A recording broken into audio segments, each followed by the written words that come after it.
mercados de deuda y nos permitió ir sacando esa deuda que estaba dentro del Banco Central y llevarla para el Tesoro, porque en realidad esa deuda siempre había sido del Tesoro y que básicamente lo que hacía el gobierno anterior utilizaba artilugios para colocarle bonos al Banco Central y entonces el Banco Central emitía y después los esterilizaba por otro lado y entonces aparecían esos pasivos remunerados enormes que generaban un déficit cuasi fiscal de 10 puntos del PBI. Pero conforme fuimos estabilizando la economía y mostrando solidez fiscal, permitió que se rearmara una curva de pesos y sacar esa deuda del Banco Central y llevarla donde verdaderamente tenía que estar, que era en el Tesoro. Y en 6 meses logramos hacer eso, con lo cual hicimos este ajuste. Es interesante también porque nosotros la inflación mayorista del 54% la llevamos, hoy tenemos, la verdad es que todos los indicadores caminando en términos al 1%, es decir, el mes anterior, este mes fue 1,5 la mayorista, pero el anterior fue 0,8, la canasta básica viene al 0, total viene al 0,9, la canasta básica alimentaria viene al 0,9 también, la construcción al 0,9, es decir, todos los números vienen mostrando deflación en dólares, dado que el crawling peg estaba al 2%. Es más, si uno toma bienes también, digamos, en el IPC está al 1,5, es decir, todos vienen claramente debajo del 2% del crawling peg más inflación americana. Por lo tanto, y una de las cosas que nos dijeron es que cuando bajáramos la inflación de esta manera se iba a destrozar el nivel de actividad económica y que eso iba a hacer explotar el nivel de actividad haciéndolo derrumbar y que iban a explotar la cantidad de pobres e indigentes. La realidad es que cuando uno mira otras experiencias históricas, ajustes de la mitad del que hicimos nosotros han generado caídas del PBI del 15%. Nosotros en la frecuencia trimestral teníamos un PBI con un arrastre estadístico de 2,8 negativo y acorde a los últimos datos es probable que la frecuencia trimestral termine con una caída menor al 2%. Eso quiere decir que hubo expansión durante el programa. Y efectivamente eso es real porque si tomo los datos del PBI en frecuencia mensual, que es el estimador mensual de la actividad económica, entre diciembre y diciembre el PBI argentino creció 4%. Es decir, hicimos el ajuste más grande de la historia, bajamos la inflación y además fue expansivo. Creo que los libros de economía sobre ajuste fiscal deben tener un lugar reservado para la tarea que ha hecho este hombre, Luis Toto Caputo. Pero como mencionaba, no solamente eso, sino que el desempleo no aumentó, estamos creando puestos de trabajo, algo que la Argentina no hacía desde el 2011, sino que además los salarios en dólares básicamente se triplicaron, los formales, y la pobreza, digamos, ha caído de niveles del 57% en la frecuencia mensual al 33%, sacando de la pobreza a 10 millones de argentinos. Además, sobre esto quiero hacer una nota al pie de página que me parece muy importante al estar en esta institución. Recurrentemente, durante mi camino hacia la banca de diputado nacional y mi camino hacia la presidencia, he citado hasta el cansancio un trabajo de esta institución sobre la ineficiencia del gasto público, que mostraba que la peor zona del mundo era América Latina y que el peor de todos era Sor Juana Inés de la Cruz, Argentina.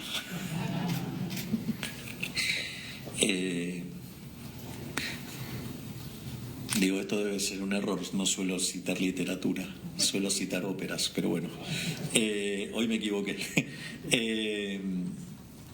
Pero En ese sentido, Argentina tenía ineficiencia técnica, digamos, por el equivalente a 7 puntos del PBI. En la reunión que acabo de tener con Ilan y otros miembros de la institución, me acaban de decir que lo hemos bajado a la mitad, así es que tenés 3,5 puntos para bajar. Pero me parece que hay algo interesante de esta experiencia que podemos contar, y es por qué haber hecho semejante ajuste no fue recesivo. Esto me parece muy importante. Y el ajuste no fue recesivo básicamente porque el ajuste cayó sobre el Estado. El ajuste cayó totalmente sobre el Estado. Y eso hace que, digamos, cuando ustedes tienen un parásito en el cuerpo, no matan el cuerpo, tienen que matar el parásito. Bueno, nosotros estamos dispuestos a combatir el parásito todo lo que sea posible. En ese sentido, digamos, nosotros no dejamos de creer que el Estado es una organización criminal que vive de una fuente coactiva de ingresos que son impuestos. O sea, nadie paga los impuestos voluntariamente.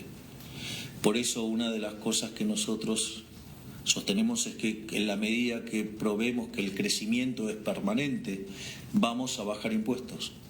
Y de hecho, nosotros acabamos de eliminar el impuesto país, que era un impuesto que recaudaba muchísimo. Hemos bajado las retenciones, las hemos eliminado plenamente para las economías regionales, las hemos bajado transitoriamente para cultivos tradicionales. Y además hemos avanzado en eliminar muchísimos aranceles, impuestos, tasas, así es que, digamos, también estamos avanzando en ese sentido. Y entonces ahora, dicho todo esto, el punto es, bueno, ok, la estabilización está encaminada, ¿y qué acerca del crecimiento? Es cierto que hay una parte, digamos, que es la recuperación cíclica. Hoy estamos frente a una recuperación cíclica donde básicamente se están recomponiendo los stocks, y con la recomposición de los salarios reales y de las jubilaciones en términos reales, eso está impulsando la demanda. Pero hay otros elementos que hacen al crecimiento a largo plazo. Por un lado, le diría el tema de haber hecho el ajuste que hicimos, esos 15 puntos que tenía de la economía de déficit fiscal, era un menor nivel de ahorro y eran menores posibilidades de inversión. Por lo tanto, el hecho de haber hecho el ajuste fiscal y correr al Estado del medio, eso lo que hace es que básicamente se recupere el ahorro para que el sector privado pueda invertir. Es decir, es falso que nosotros necesitamos salir del cepo para poder crecer, porque básicamente, dado el shock fiscal que cometimos, eso hace que haya, digamos, muchísimo ahorro para financiar al sector privado. Hoy los bancos trabajan de banco, no, digamos, de rueda de auxilio del sector público. No solo eso, sino que además hicimos reformas estructurales. Las reformas estructurales que hicimos en el DNU 70 y en la ley bases son 800 reformas estructurales. Es decir, 8 veces más grande que la reforma que hizo Menem, que fue la reforma más grande de la historia argentina. Por eso, siendo que el gobierno de Menem fue el mejor gobierno de Argentina, que fue reformas estructurales y un programa de estabilización exitoso como la convertibilidad, nosotros ya llevamos en solo un año, con 15% de la Cámara de Diputados y 10% de la Cámara de Senadores, hicimos una reforma estructural 8 veces más grande, y además armamos un programa de estabilización exitoso, más exitoso que el de la convertibilidad, porque hoy tenemos mejores términos de resultados en términos de inflación en dólares, que estamos en deflación, sin haber caído en una hiperinflación previa, sin haber expropiado, sin controles de precios, sin controlar el tipo de cambio y además reconstituyendo tarifas. Por eso es que siempre digo que además este es el mejor gobierno de la historia. No por mérito mío, sino por el mérito de los enormes ministros que tengo, porque estoy orgulloso de cada uno de ellos, por la tarea enorme, donde yo lo único que tengo que hacer es fijar el rumbo. Pero ellos instrumentan que son. Un placer.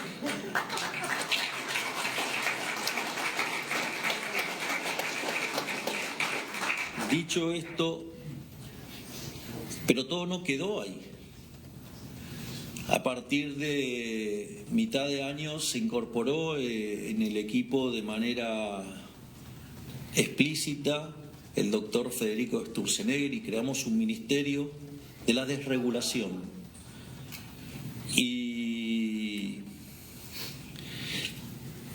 bueno, Federico está teniendo un proceso parecido al que tiene Toto conmigo, digamos que tenemos una relación simbiótica. Con Federico está pasando lo mismo. Entonces, en ese primer medio año que estuvo Federico, que es la segunda parte del año pasado, quitó 900 regulaciones, es decir, que son también como reformas estructurales. Es decir, que hicimos, la verdad, 1.700 reformas estructurales. Pero eso no es todo, porque ahora les voy a contar una anécdota interna. Digamos, Federico está implementando lo que se llama el Plan Motosierra 2.0, que es empezar a ir a las cuestiones, ir a hacer ahora otra reforma del Estado. Recuerden que nosotros asumimos, había 18 ministerios que en realidad eran 24 y los llevamos a 9, ahora somos 8. Y queremos achicar más secretarías y más dependencias. Y entonces me viene la primer quincena de enero, le di vacaciones a todo mi equipo, entonces regresaron todos en la segunda parte de enero. Y en los primeros días de febrero el ministro Sturzenegger me vino a visitar a la residencia de Olivos. Y entonces él me manifestó que estaba sumamente preocupado por la lentitud con la que estábamos actuando. Y entonces, por ejemplo, él me sugirió cómo redefinir algunas áreas de legales para darle más dinamismo y agilidad a las reformas. El argumento de Federico, digamos, siendo un ministro que me da alegría todos los días, con todas las cosas que le rompe al Estado, entonces dije, digamos, qué desconcentrado estuve, que no tomé conciencia de que estaba teniendo pocas alegrías. Entonces, ¿qué hice? Fui y hice la cuenta de cuántas desregulaciones hizo en 2 semanas. 2 semanas, ¿eh? ¿Cuántas creen que hizo? Estaba enojado porque la cosa estaba empastada. 65. Ustedes se dan cuenta que en 15 días quitó 65 regulaciones y decía que vamos lento. Es decir, ¿cómo no voy a estar feliz con mis ministros? Son todos una máquina de ganar libertad económica todo el tiempo. Y esto les aviso que va a continuar. Hay algo que muy lindo, que es el decreto 125, que acaba de salir en unos días, donde se insta a los distintos ministerios a armar un digesto. Esto es una obra de arte. Ahora cuando lo vean van a ver el shock. Argentina tiene 42.000 leyes, ¿es así, Manuel? ¿O 47.000? 42.000 leyes, 70.000 decretos y 220.000 resoluciones, circulares, Obviamente que resoluciones circulares la pueden eliminar un ministerio, el decreto lo tengo a tiro de decreto, y algunas leyes por la ley bases y por el DNU la puedo sacar yo por facultades especiales. Entonces nosotros lo que estamos proponiendo es que cada ministerio haga un digesto de lo que usa. Y adivinen qué vamos a hacer cuando tengamos el digesto, que tienen 30 días para hacerlo. Todo lo que no está en el digesto se elimina. ¿Por qué? Porque ustedes se van a encontrar que hay cosas que uno ni siquiera sabe que está, solo sabe que está el beneficiario. Por ejemplo, es muy interesante lo que nos pasó con la chatarra. No se podía exportar chatarras. Entonces estaba prohibido exportar chatarra, claro, entonces, pero la chatarra tiene un precio. Entonces esa chatarra quedaba en el mercado doméstico y el precio de la chatarra caía, estaba muy barata. Claro, eso beneficiaba a una empresa. Bueno, digamos, y perjudicaba a todo lo que tenía la chatarra. Digo, parece que eso no es algo en favor de la libertad. Entonces, ¿qué hicimos? Eliminamos esa regulación. Obviamente que ahora la chatarra tiene un precio de mercado, pero bueno, la empresa que se perjudicó es una empresa muy grande, es un grupo económico muy grande y sacó a su ejército de conochantas a pedir devaluación y tratar de desestabilizar al programa económico. O, por ejemplo, no sé, el problema de un exportador de sandía.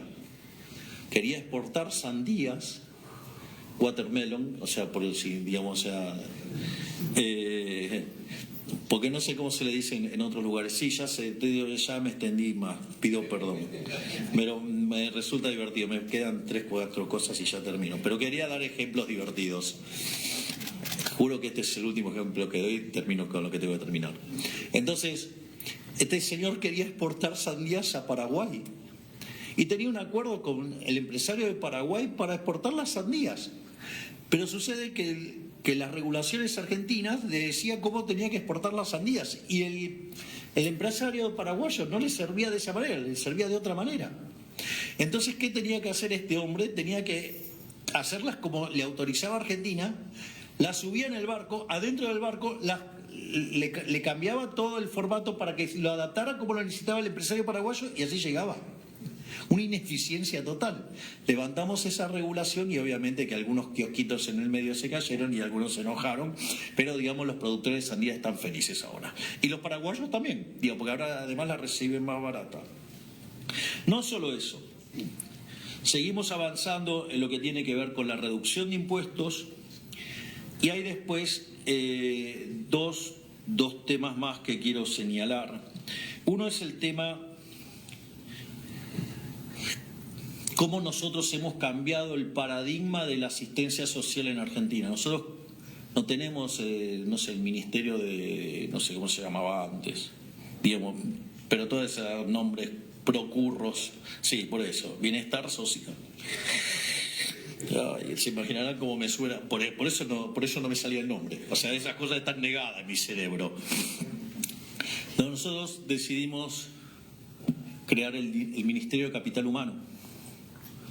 El Ministerio de Capital Humano tiene toda una connotación en términos económicos y en términos sociales. En términos sociales es, no te voy a regalar el pescado, te voy a enseñar a pescar. Y si tenés una empresa, digamos, que saca pescado, mejor todavía.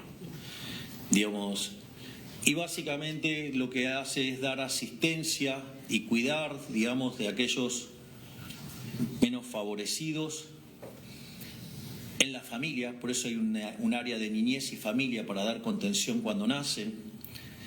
Y eso se liga, digamos, a la salud, se liga con la educación y se liga con el trabajo, para que las personas recuperen la dignidad de poder ganarse el pan con el sudor de su propia frente y no robándoselos a los otros. Es decir, y esto está haciendo una revolución, digamos, no solo porque está funcionando la política social que ha dado contención en el momento más complicado del ajuste, además de que le hemos quitado los robos a los piqueteros y a los gerentes de la pobreza, sino que además le estamos devolviendo la dignidad a los sectores más vulnerables y dándole herramientas para que puedan salir de esta miseria. Es decir, que es un ministerio que cuando sea plenamente exitoso y llega a su máximo punto, desaparece. Y el otro es el ministerio que lleva adelante el doctor Sturzenegger. Y básicamente el eje central es que si ustedes miran la historia de la humanidad, al menos desde el año cero de la era cristiana, el PBI per cápita subió aproximadamente 50% entre el año cero y el 1800, pero desde el 1800 en adelante, mientras que la población se multiplicó por 10, el PBI per cápita lo hizo por 15 veces, hasta el año 2023, que es el último dato que hay de las series de Angus Madison. Entonces, en ese sentido, la pregunta es que la contracara de eso son rendimientos crecientes. Ahora, si nosotros lo miramos en términos de análisis microeconómico, eso significa que, si lo quiero poner estrictamente técnico, tengo un problema de estructuras no convexas, o si lo ponemos en términos más entendibles para los no microeconomistas o los que hacen equilibrio general, tengo un problema de mercados concentrados, o el caso más polar serían los monopolios. Y el problema radica en que cuando yo regulo los monopolios y los quiero hacer que se parezcan a empresas competitivas acorde al paradigma neoclásico, eso lo que termina haciendo es matar los rendimientos crecientes, y consecuentemente al matar los rendimientos crecientes lo que hace es que la economía deje de crecer. Entonces, en la medida que se le pase la motosierra a las regulaciones, lo que estamos haciendo es no solo ganar libertad económica, sino que además estamos ganando crecimiento económico. Y todo esto derivado de que, desde mi punto de vista, el análisis neoclásico está mal. Para aquellos que quieran ver esto, les sugiero leer el artículo de Murray Newton Rothbard que se llama Monopolio y Competencia, un artículo que fue muy revelador para mí, porque cuando yo lo leí llevaba 25 años dando clases de microeconomía y equilibrio general, y descubrí que los monopolios no son malos, salvo que sean armados por el Estado. Fue tan revelador ese artículo que no solo que me convertí en liberal libertario, sino que además me convertí en anarcocapitalista, cosa que filosóficamente lo sigo haciendo. Esto quiere decir, no voy a claudicar con llevar el Estado a la mínima expresión y devolverle la libertad a todos los argentinos de bien al máximo hasta el último día de mi gobierno. Muchísimas gracias y ¡viva la libertad, carajo!